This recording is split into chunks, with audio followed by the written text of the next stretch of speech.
So I just finished loosening up these two. It was a fairly easy job. So now I'm going to have to also take this one, it's a number 10, take it off so that I can loosen this brake line that attaches to the calipers. And by the way, we are not removing the calipers because you'll see how easy it is to just have it there. Once I remove this, you're going to have just the right amount of slack, so that won't be a problem. I'm also going to detach it here. This is the sensor, the brake sensor.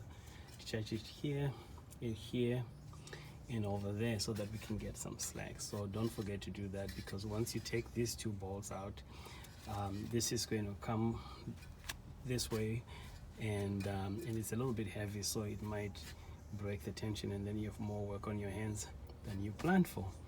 So anyway, I guess we carry on, and we'll see what happens.